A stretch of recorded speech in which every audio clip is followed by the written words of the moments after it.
بەمیان دەگۆ منداڵە سینی یا بەمیان دەگۆ خزمی جاکشانی وڵا لە کوردیەکەی کفتەی خۆشە دۆڵمای خۆشە بریانی خۆشە ناڵێن ئەندەنووسی زیاتر دەرن سینی یان کۆری ئاوانە گەر بۆم باسکێ بزانم چۆن بوو تۆ چۆنەڵێ بوویتە زاوای ئەندەنووسیان وڵی خۆ من لە زووەوە برێن لە ساڵی 90ەکانەوە لە ئێران بەنیازی وڵاتێکی لە ئوسترالیای دەرچووم ماوەکی زۆر لە ناو باخیرەی مامەوە ساڵ و نیوە تا ئاخیر لە ئەندەنووسای لە جێگیر بووم و ساڵی 97 لەوێ زەواجم لەگەر هاوڵاتێکی ئەندەنووسی کرد و ساڵی 2000یش هاتینەوە هەرێمی کوردستان بە یەکجاری. باشە خاوەنی چەند مناڵن ئێستا ئەوان زمانی کوردیان چۆنە؟ خۆم خاوەنی سێ مناڵم کەژاڵ و مستەفا و ئادەم کەژاڵمان لەوێ لە دایک بووە عمری ساڵ و نیوە بوو کە هاتینەوە هەرێمی کوردستان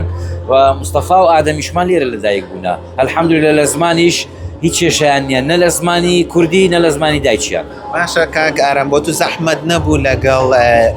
ئافرەتێکی ئەندەنووسی زەواج بکەیت تێکەڵبوونیان یان کەلتوریان لەگەڵ کەلتوری کوردستان کوردی لێک نزیک بوو یا چۆنە؟ بەخوا وەکو کەلتور یعنی بە حکمی ئەوەی کە ئەوانیش وڵاتێکی ئیسلامن گەورەترین وڵاتی ئیسلامە یعنی کەلتوریان لە خۆمان نزیک بوو و نزیکەی 10 ساڵیش لە ئەندەنووسیای بووم خۆم هەستم بە غەریباتی نەکرد لەوێ ڕاستی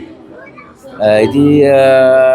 تا ئێستاکەشی کێشەمان نەبووە الحەمدولillah. سەردانی ئەوەیەکەی ماڵە خەزوران وەکو بەڵێ بەڵێ بە بەردەوام ئەوان لێتە پرسن؟ بەڵێ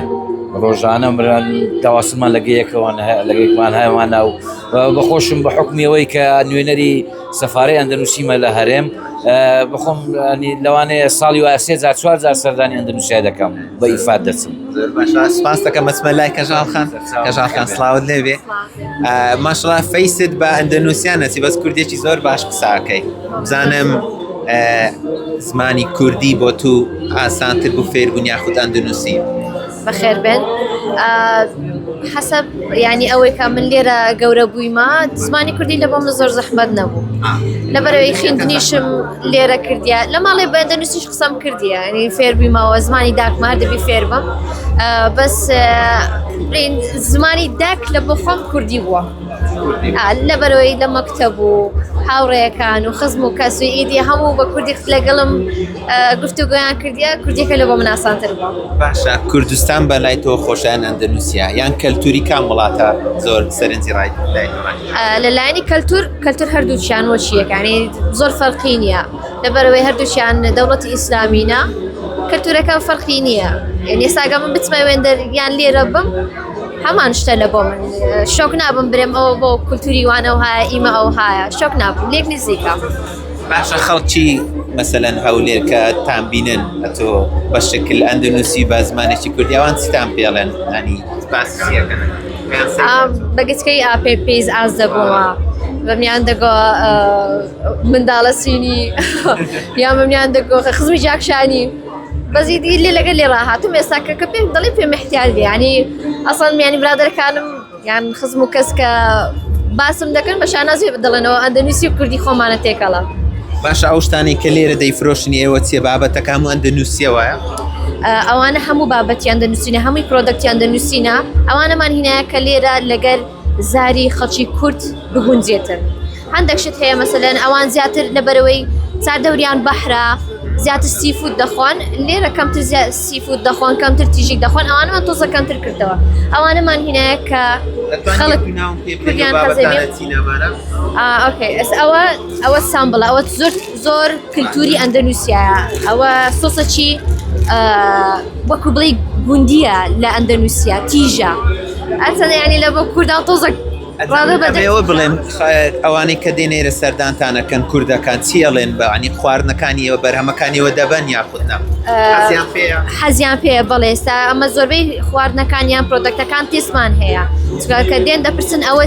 چێ نازانن دەبێ ئەمە تێستەکەیان بدەینی دیکە حەزیان لێ دەبی دەیبن. باشە خواردنی دەستی دایکت خۆشە دایکت بە خواردنی ئەندەنووسیتان بۆ ئامادە دەکەیان خواردنی کوردی؟ ئەوە داکەم هەردووچی دەکاتم کوردی و ئەندەنووسیش دەکە حەزەکەی نانیشت لە بۆ دەکات نانی تیریشت لەوە دەکات خواردنی بەتام خۆشە لە کوردی یان ئەندەنووسی؟ لە هەردووکیان نازانم وڵا لە کوردیەکەی کفتەی خۆشە دۆڵمای خۆشە بریانی خۆشە لە ئەندەنووسیەکەی ناسی